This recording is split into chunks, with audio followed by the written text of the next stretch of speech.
and welcome to Debatable. Debatable, the film and television debate show. I am your host, Sat Nyangi, and off screen we've got two additional judges. We've got the host of Queer Essential, Simeon Sims. Simeon, give a hey. Hello. Hey. And also we got a fact checker and our correspondents, Tamim. Hola. Okay, we're not in Hawaii, but I take that being duolingual, quite, nice. Anyway, we've got two specialists, two gladiators here to duke it out. On my left, he is one of the future hosts of the wrestling show we have for Milk and Cereal.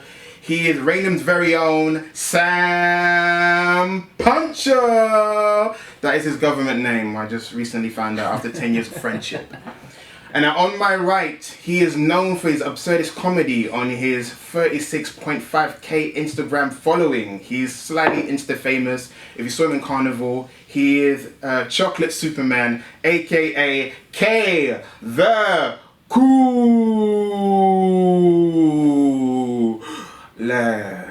That is not his government name at all. Okay, good afternoon. Right guys, welcome to the show. It's good to have you here. You guys ready to go? Oh, as ready as I'll ever be. Alright, so that's Debatable is a best of three. Round 1 is 7 minutes, round 2 is 7 minutes. And even if one person is winning one-sided, we'll still get to round 3, which is the wild card round, which you'll be given 1 minute to prepare for and 1 minute to answer each. Alright, you guys ready to go? Let's go. Alright, round 1 is Pacino versus Niro. There's been an age-old question: who is the better on-screen actor? So, Sam, who did you go with? I chose Tony Montana, Michael Corleone, Al Pacino. All right. So, Cedric, you're obviously going with. I forgot all his names in the movie, so I'm just going to say Robert De Niro. All right.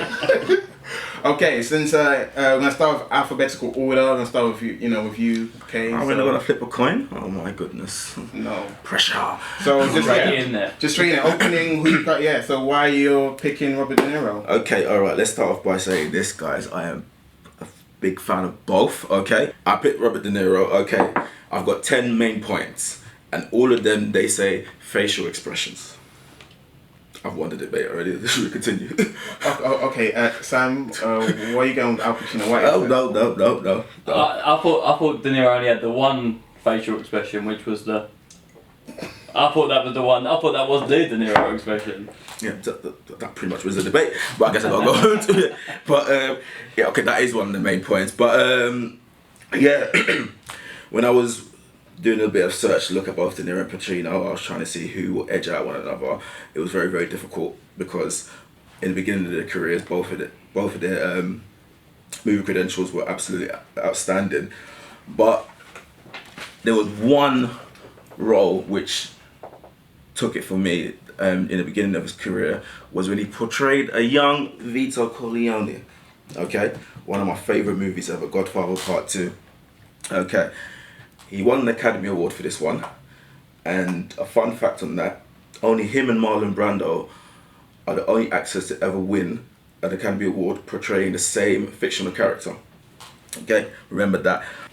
Another one is his relationship, connection, and his collaboration with one of my favourite directors, Martin Scorsese.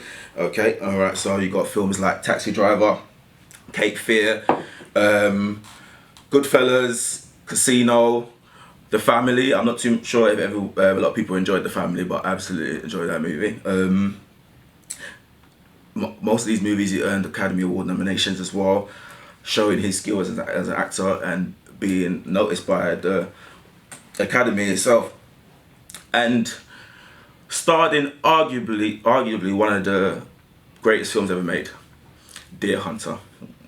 Okay, if you haven't seen Deer Hunter, I recommend you, for young folks, to go watch Deer Hunter, okay? Alright?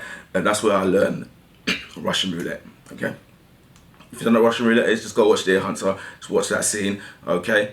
You'll understand what I'm saying, but... Don't recommend it. I recommend. So Sam, I meant Russian roulette. Not don't recommend the activity. I recommend the activity unless you're doing it with a water gun. But it's cool. And Sam, you got more to Sam say his points for Pacino. Yeah, cool. So the Scorsese point. So with the Scorsese, it also helps making good films when you've got one of the greatest directors of all time directing you at the same time. And do you know what? When I looked at it, I was looking at De Niro and I thought, man, like he's got so many films. But I thought if De Niro stopped making films in the late 90s, I think De Niro would have the upper hand. But for every Taxi Driver, there's Rocky and Bullwinkle. For every Raging Bull, there's Little Fockers. Al Pacino hasn't got too many of them. He kind of went into did these like, not passion projects, but he'd go and do Shakespeare and stuff like that. He went on Broadway and that. I look at De Niro like Conor McGregor, Mike Tyson. They were undefeated and everyone thought they were invincible. And then something happened, and then like he suffered. Let's say when Conor McGregor he's lost. That's the same as Robert De Niro doing Rocky and Bullwinkle. Then he's got Las Vegas, and then all these losses start building up. And if you look at it, he's got so many classic films, but he's got so many not crap, but as great films as well. So what makes Al Pacino stand out then? With Pacino, I think it's just sort of breaking down barriers as well. Like, look at Dog Day Afternoon. He was a bank robber who was robbing the bank for his transgender partner in the 70s. That's ridiculous when you think that could have killed his career in the 70s, right then and there as well. And I think with Pacino, let's take the gangster genre. So he's got Godfather. He's done one version of the Mafia. Then look at it, do another gangster film, Al Pacino. Okay, cool, I'll do that. Then we do Scarface. They are so different. They are so opposite to each other, but it's the same genre. Whereas with De Niro, I think he's gone out to other genres. He tried gothic horror with Frankenstein. I know some people like it. I wasn't a fan personally. With comedy, I like Meet the Parents. I like Meet the Fockers, but other like The Intern and that, they were okay. But it kind of just felt like it was De Niro playing De Niro. Like De Niro is a great actor. Cape Fear is one of my favourite films. Deer Hunter, Taxi Driver. But with films like Goodfellas, he was great. But I think of Joe Pesci when I think of Goodfellas before I think of Robert De Niro. With Al Pacino, he's never done too many. He's a leading man in most of the films that Al Pacino does as well. I understand that point. I get what you say when, in terms of after the 90s, where he was going with his movies, you know, everything. But I think that's a positive. I think it's a plus side. I mean, his transition from gangster mob movies to comedies and family-friendly movies, some which I enjoy, and some, you know, there was a kind of stigma where some people expected gangster De Niro and everything. Even in the family movies, they expected gangster De Niro and everything. But he kind of, I think the transition was perfect. Like, all right, guys, we're wrapping up. We're down to like the final minute. Yeah, final minute. So you each have 30 seconds to state why your actor is the best actor. Okay, one other thing I forgot to mention was another one of my favourite movies, A Bronx Tale. Reason why, I think De Niro was a jack of all trades. This was his directorial debut. Now, this film didn't generate big revenue, but it was critically acclaimed, and they accepted him as a director. And the film, personally for me, was a great movie, and still one of my favourite movies to this day as well. Has Pacino directed anything? Alright, Sam. Pacino hasn't directed anything, but we're talking about actors, not directors. So that's where I'm with this one. With Pacino, he's got range. Like Pacino has played a blind man. He's played the person with a transgender relationship. He's played a Cuban immigrant. He's played Michael Corleone, head of the mafia. My mind's gone a bit blank here. I mean, where's De Niro? De Niro has played aging gangster. He's played young gangster. He's played ex-CIA. It's all very, I'm Stern, I'm Robert De Niro. Alright. But I will say one thing about De Niro. With Heat, I think he gave the better performance. Sam, sorry. Thanks, man. Alright. Silence. Right, guys, we're gonna go on to our judges. So, Tamim, what did you go with? This was a tough one. I think you both had really good points and you're both respectful for one another. I don't think you guys actually said as much as you wanted to say because you were just letting each other finish off your points. Sam, you're right. Pacino does have more varied roles and has more facial expressions. But Cedric, I think I'm going to go with De Niro because he has more classic roles. I think I can probably list about a dozen De Niro films where Pacino, probably not as well. I'm going to stop talking now. Cillian. If I was just judging it based on the first 3 minutes, I would have said no one, because you guys, I don't even know where you guys was going with it, but then you started to kind of bring it in and actually say points. Cedric, you said, you know, we should watch The Family or Deer Hunter, but you never really said why. It's kind of like you're just throwing it in there and then it just seemed like a waste of time. I liked what you said, Sam, about the breaking barriers in the 70s film. You kind of explained what that film was about and him doing 2 different gangster films and it was opposite characters that he played. So, Sam, I felt that what you had to say in your debate was a bit more meaty, like had more like things to kind of think about. So my point goes with you. All right, it's 1 point each, and I guess there's Can I say something? No, you cannot. Oh my goodness. Catch me outside. So, debate the decision. No, guys. So it's 1 each from the judges. I got a deciding factor here. Guys, this wasn't very easy. You guys each brought interesting points, but I'm going to go with what Simeon says. I like the fact when Sam mentioned about how in Pacino's roles, he made Pacino seem like a chameleon, like he slips into different roles very seamlessly. I'm going to go with Sam for this one. Can I say something now? Okay. The judge over there happened to say that when I explained why you should go watch Deer Hunter, I did explain why. I did. Russian roulette.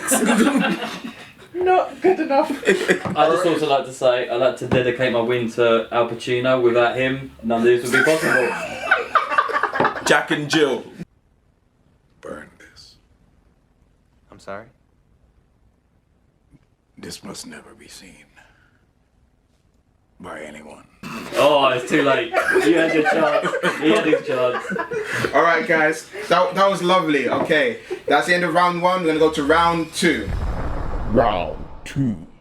Fight. So round 2, the next question is, it's been universally known that Quentin Tarantino's masterpiece is Pulp Fiction. So this question is, what is the second best Quentin Tarantino film? So we're going to go with the winner of the last round. Sam, what did you pick for round 2? Well, yeah, I don't think it can be denied that Pulp Fiction is the best Tarantino film. It's not my personal favourite, so for me, this one, I hope, is kind of easy, because for me, the second best is Reservoir Dogs. That's my personal favourite one. The thing that just makes that perfect is just a film, mostly just watching acting at its finest. You don't see it's a film about a bank robbery where you don't see the bank robbery. It's just the whole aftermath of that one. All right. Well, I'm going to let you continue, Rob. We just now need to know what Cedric chose. It's pretty hard to disagree when you agree, but it's a debate. So, you know, when this question was thrown out to me, I took it wrong. I was gonna give you guys a whole bunch of stuff why I think it's my favourite. But anyway, I think the second best Tarantino movie is Kill Bill Volume 1. Okay, all right. First of all, I think this is the one movie where he took the longest writing to get it correct before doing it, everything. And I don't have a lot of points to say, but I'm just gonna say why it's my favourite. Okay, all right. Again, just to remind people, it's just, yeah, you say it's your favourite, but you have to argue why it's the best film. You can't say it gave you a fuzzy feeling as a child. You just have to state why it is the second best after Pulp Fiction. Thank you, Mr. Hostman. All right, listen. Why it's the best, yeah? I'm gonna look at all cameras right here. The Japanese influence was incredible for me. Okay, I am a huge anime manga fan. Okay, and there's one scene in that movie when Oren Ishii's origins, okay, and they went into an anime manga style of it and everything, and that absolutely captured me, man. But there was a lot of homages to a lot of different stuff. I think Tarantino put his creativity in play here, so he grabbed influences from blaxploitation movies, samurai cinema, martial art, spaghetti westerns, all putting one into this movie to make it great. And one of the things that standed out for me in terms of Kill Bill was how it was out of chronological order. Okay, all right. So if you watch the movie, there's chapters to it and everything. Each chapter started in a different way and everything. When I finally found out that the beginning scene was actually meant to be like an end scene. So does Reservoir Dogs, though. Reservoir Dogs ain't in chronological either. True, that is true. Okay, but I think it was done much more better in Kill Bill. Well, but without Reservoir Dogs, there's no Kill Bill. Reservoir Dogs put Tarantino on the map. So if Reservoir Dogs weren't as impactful, made Quentin Tarantino a household name, won him any award that he wanted, there would be no Kill Bill. Disagree. Without Pulp Fiction, there wouldn't be no damn Kill Bill. Without Reservoir Dogs, there wouldn't be no Pulp Fiction. Do you know? Listen Let's take to Pulp me. Fiction out of the equation, guys. Still No, arguing. but listen to me. The reason why I say Pulp Fiction is because after they Pulp finished Fiction filming is a Pulp banned Fiction, is a banned word from this okay, debate, but after they guys. finished filming Pulp Fiction, I said it. actually during the filming, both Uma and Quentin sat down and said that they wanted to do a movie like Kill Bill and everything, and then they during the filming they actually started making ideas about the movie, what they're gonna do, how is it gonna be, and everything. That's when the screenplay started happening for Kill Bill. A lot of people don't know that, so it's been in the works for a very long time to get it perfect, and it did come out perfect. If we're talking about best film, Stop tapping Kill guys the Bill- microphone at the table. Kill Bill is a great film, but there's an iconic image, which is Uma Thurman in the yellow jumpsuit. Yeah. But if we're talking about the film, Which is a homage There's to Bruce Lee, by the way, guys. It's a homage to Bruce Lee. If you guys watch, what's the Bruce Lee movie? Enter the Dragon? No, Game of Death. Game of Death, 1970. See, look, I had to help him with his point. Oh, well, This- just listen, he did it. But what I said, it's got the iconic image in the yellow jumpsuit. But if we're talking about actual films, in terms of filmmaking, there's no more iconic Tarantino scene in any film than the ear chopping scene in Reservoir Dogs. So we've included the music, just literally it's just two people in a scene. One's not even moving, one's not even saying anything. It doesn't get more. If you went and asked 100 people, what's your most iconic Tarantino scene? I think that would come out tops. In terms of music, okay, music and iconic. Okay, let's also remember, this is possibly the only movie where Quentin Tarantino did not use the N-word. Okay, just remember that. Okay, where you don't hear the N-word 500 million times. All right. In terms of music, That is why Django wasn't in my top three. Just in terms of music, there's What's only that? one scene that I think overruns this: the restaurant scene when they walk in and then the go-go group are singing woohoo, woohoo, woohoo, woohoo, and then people are getting chopped up all over the place. Listen, you talk about iconic scenes. I think that is an iconic scene in terms of when he changed the transition to black and white. And actually, I'm going on a tangent here. it's a good art. It's Yeah. like cinematically, it's good, but in terms of the actual quality of the film, I mean, even the opening scene, just in the restaurant, where it's just literally, it is so naturalistic. Reservoir Dogs. They're sitting in a restaurant talking about tipping for about 10 minutes straight, and you're not bored. You're hooked instantly. He's talking about Madonna. He's talking about tipping. It is just so naturalistic. I don't know what's more natural than a woman pulling up in a car that says pussy wagon. Tell me what's more natural. You know, like, oh, Lord have mercy. But yes, but Kill Bill. Listen, I think it's the second best. There were so many aspects in that movie in terms of the assassins, the Deadly Viper assassination group, the storyline, the bride. That's what they named the influences from Japanese culture, martial arts, bringing in old school Western spaghetti westerns into it. And so, personally, for me, it's the second best favorite. Just take it. Just take my word for it, people. Goodness me. Sam, you're not taking his word for it, right? I'm not. No, just. I'm talking about just as a quality of the film. I mean, I'm not disagreeing with the effects that Tarantino and the music and stuff like that. But Reservoir Dogs has all that as well. Like the opening scene, all of them just standing in line, all dressed the same, all walking along to that music. You've got the ear cutting scene. You've got the actual performances as well. You've got the twist as well with Tim Roth being undercover the whole time as well. You've got the chronological flashbacks and all the different stories, how it links as well. You've got the Mr. White story. You've got the Mr. Pink story. It goes into so much more character development. Kill Bill's about one person and one person only. But did anyone notice that it rhymes? Guys. Kill Bill. Guys, Reservoir Dogs doesn't rhyme. We're wrapping it up. Last 30 seconds. Sam, your last points. I mean, I've just said everything that I think needs to be said about this film. Without this film, there wouldn't be Quentin Tarantino. It put him on the map. And just the performances, the music, just the cinematography, the whole lot. That's what I don't need 30 seconds. Alright, cool. Reservoir Dogs put him on the map. Kill Bill made him a legend. The bad word. Alright, I guess they're waving off the rest of their seconds. Alright, gonna go straight to the judges. Simeon, you're gonna go first. Who did you think won round 2? No English. I don't know. Je ne comprends pas. In English. I have no idea. You guys done really well. Oh, bloody hell. Both of you gave good points, but I think that my point is gonna go to Cedric. Only because I feel Fuels that the rhyming- you the rhyming example. taking lead of the debate and kind of taking up most of the time kind of worked in your favour, and the amount of stuff that you knew about the film. I wanted you, Sam, to kind of argue your points more than kind of just feeding off of what Cedric was saying with something kind of negative. Or To be fair, something the more he was comparison saying it, I to was your like, film. it's a good film, yeah. He's right. But yeah, well done, Cedric. I wish you would have mentioned more of its influences in terms of other films that they kind of used, like Lady Snowblood, to kind of shape the film. But you've done very well. You've done me proud. I think I agree with Simeon. Basically, I do think Cedric did better, and I do give him my point. But I did appreciate Sam's points. I just think you didn't expand on it enough. You didn't talk enough, and you didn't refute his points enough. You didn't bring up Kill Bill 2 either. So I'm surprised that you kept talking about Pulp Fiction, even though Sat said not to. But you didn't bring up Kill Bill 2.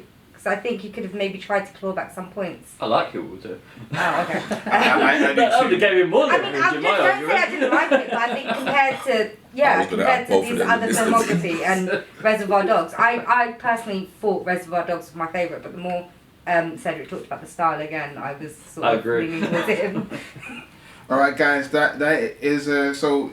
You guys give 2 to Cedric, right? Yeah. Well, my point doesn't matter because I guess it's 2-1, or is it? In this Spoilers. round, it could be spoilers. This round was tremendous. You guys went back and forth. Again, Cedric does do this thing where he tends to dominate the entire conversation. And this time, it did work in his favor. So I'm going to give the point to Cedric. Oh, sorry. AKA K the Coolest. People are getting confused with the name change. Winner, chicken dinner. I'm sorry, All I right, keep so- blocking this shot. Final round, fight! All right, guys. That was an intense debate. You know, it's one apiece. Welcome back, Cedric. Now we're gonna go on to round 3, which is the wild card round. As I've mentioned earlier in the show, it's different from round 1 and 2, which you have 7 minutes apiece. I'm about to give you the question. You have a minute to think of your point and a minute each to debate your point. So you won't be opposing. You'll just have a minute to yourself. All I need is a minute. Do you understand before I start this? I don't need a minute, man. Okay, that's nice. Wild card question. Guys, what is the best sports film? And time start now. I already know. 12 o'clock midnight. All right, guys, your minute is up.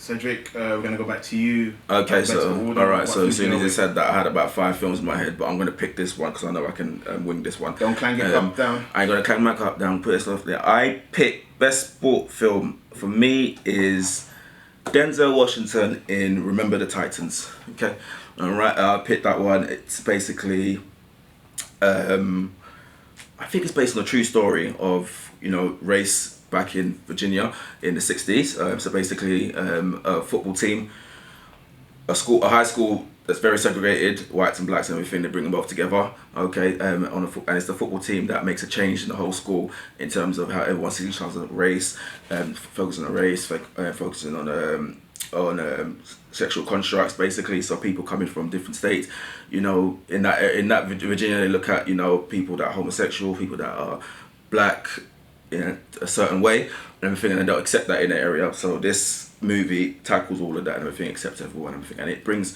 the football team alone, brings everyone, the American football team alone brings everyone together, and it shows that they can judge the character of people instead of their skin color, instead of their sexual orientation, everything like that. And it's one of Denzel Washington's best roles. And time. Thank you right there, Kay. Sam, have you figured out what film you're going to go with? I'm considering that it wasn't chosen. I think so. Yeah. All right, then go for it. What will you choose? Let's go. Right. So Time. first question was Robert De Niro, Al Pacino. We've gone full circle. I'm going Raging Bull. Right. The dedication that De Niro did. I mean, I know I'm contradicting myself because I've spent the whole time saying about how De Niro was not as good, but the dedication that De Niro did to this performance, just the amount of weight he put on, the actual film itself, the cinematography, it's all black and white. It is just literally a perfect film. Like, it won Oscars. Remember the Titans didn't win an Oscar from me. I mean, it's a good film, but if you went to Raging Bull, Remember the Titans, Disney film, come on. Everyone's choosing Raging Bull on this one. I mean, Joe Pesci steals the show. It is just perfect. It's a perfect film. He was arguing Robert De Niro earlier, and he didn't even come to Raging Bull for Best Sports Film. I mean, what would you want? Oh, I can't rebuttal, can I? No, you can't. You can't. You got more seconds. You got more seconds. You don't. You. What I've already said. It's just the perfect scene. I'm done. Raging Bull. Okay. We're waving off. He says Raging Bull. All right. Gonna go over to the judges. Wait. Raging Bull never made anyone cry. Okay. Okay. Judges. Don't try and sway us. Yeah, so Cedric, you did bring about a few points about the themes and stuff, which is great because, yeah, it's true. And I haven't actually watched it, so I can only really comment that much. So I think I've seen Raging Bull as well, but I've got a better idea of the film and why it's good. And you're right, the cinematography was great. Other than the themes, you didn't really bring anything else into the conversation. So I'm going to have to go with Sam. Well done, guys. Cedric, when you said that your film would be Remember the Titans, I was like, yes. But you didn't really give me much.